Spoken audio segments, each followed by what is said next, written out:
میں آج city court lock up سے ایک ایسا واقعہ جب میں نے یہ سنا تو میرے رونگٹے کھڑے ہو گئے کہ جو ہمارے کورٹوں میں جو ججز صاحبان بیٹھے ہیں ان کو یہ ناانصافی، ان کو یہ ظلم، بربریت نظر کیوں نہیں آتی؟ کیوں S S P investigation east کو یہ ظلم اور بربریت نظر کیوں نہیں آتی؟ کیوں وہ آئی او جس نے اس کیس میں انویسٹیگیشن کی اس کو ظلم اور بربریت نظر نہیں آتی؟ ہمارے پاس ہماری بہن جو سعودی عرب سے آتی ہے کہ پاکستان میں سیلاب آتا ہے، میں ادھر جا کے پاکستانیوں کی مدد کروں اور وہاں سے جو یہ فیملی ہے، اشرافیہ فیملی ہے، نوبل فیملی ہے، ان کے خاندان کو کعبۃ اللہ کی جو چابی ہے اس کی امانت ہے، وہ وہاں سے آتی ہے پاکستان میں پاکستانیوں کی مدد کرنے کے لیے۔ لیکن پاکستانیوں کا یہ عالم ہے کہ اس بیچاری کے ساتھ جو ظلم اور بربریت کی، جو پیسے لائی، جو سونا لایا، جو پرسنل آئی فونز لائے، وہ سارے چھین لیے، الٹا ان کے اوپر چوری کا کیس کیا اور فارن ایکٹ میں کیس کیا۔ میں اس S S P investigation east سے پوچھتا ہوں جو ابھی یہ بیٹھا ہوا ہے کہ تمہارے پاس جب یہ چالان اپروول کے لیے آتا ہے کہ تم نے انکوائری کیوں نہیں کی، تم نے اس کا ویریفیکیشن سعودی ایمبیسی سے کیوں نہیں کیا؟ تم ذمہ دار ہو، تم پاکستان کے نام پہ تھبا ہو، تم پولیس کے نام پہ تھبا ہو، تمہارے خلاف انکوائری ہونا چاہیے۔ یہ جو آئی او ہے اس کے خلاف بھی آئی او کے خلاف انکوائری ہونی چاہیے۔ اب اس واقعے کی صحیح معلومات کیا ہے، میں اپنے غلام شبیر بھائی سے یہ ریکویسٹ کروں گا کہ ناظرین کو پوری کہانی بتائے کہ اس کے ساتھ ظلم کیا ہوا ہے اور کہاں کہاں ہوا ہے۔ ہم جب بیان کرتے ہیں کہ خدا کی قسم ہمارے پاس بھی بہن ہے، ہمارے پاس بھی بیٹیاں ہیں، ہمارے شہری ہیں، کیوں ان کے ساتھ اتنا بڑا ظلم ہوا، عدالت کو نظر نہیں آیا؟ بلیدی صاحب آپ کائنڈلی ہمارے ناظرین کو بتائیں۔ بسم اللہ الرحمن الرحیم، رب یسر ولا تعسر وتمم لنا بالخیر، اللہم لک الحمد ولک الشکر کلہ۔ سب سے پہلے تو میں اللہ تبارک و تعالیٰ کی بارگاہ میں سر بسجود ہوں کہ اللہ تبارک و تعالیٰ نے میرے ذمہ یہ ذمہ داری سونپی۔ سیکنڈ یہ کہ شاید یہ واقعہ پورا میں نہ بتا سکوں اور میرے اندر اتنی ہمت نہ ہو، لیکن اتنا بتاؤں کہ اسی مہینے کی 1 اکتوبر کو اسی کراچی لاک اپ کے اندر میں اپنے کسی کلائنٹ سے ملنے آیا اور لیڈیز سے پریزنر تھی، جہاں میری ملاقات اس بچی سے ہوئی جس کا نام فاطمہ بنت نور ہے۔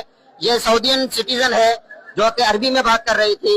الحمدللہ تھوڑی بہت میں نے عربی کی پہچان رکھتے ہوئے میں نے ان سے عربی میں بات کی، میں نے اس کا سارا مسئلہ سمجھا، جس کے بعد میں نے وکالت نامہ کورٹ کے اندر فائل کیا اور مجھے پتا چلا کہ یہ 2 کیسز میں کورٹ میں ہے۔ ایک کیس ہے 380 چوری کا اور دوسرا کیس ہے فارن ایکٹ کا۔ دونوں ایف آئی آر شارع فیصل تھانے کی تھی۔ میں جب کیس کی گہرائی میں گیا تو مجھے پتا چلا کہ جو کمپلیننٹ آف دا کیس ہے وہ ان کے والد صاحب کے پاس، ان کے والد صاحب ان کے کفیل تھے اور سعودیہ میں ان کے والد نے 30 سال ان کے والد کے پاس ایز اے ڈرائیور کے جاب کی، ان کے سارے بھائی وہاں۔ وہ جو کمپلیننٹ ہے انہوں نے ان سے بار بار کانٹیکٹ کیا اور پر اصرار ان کو اس بات پہ مجبور کیا، پاکستان میں سیلاب آئے ہوئے ہیں، آپ جہاں آ کر مدد کریں، آپ باہر کے ممالک میں مدد کرتی ہیں۔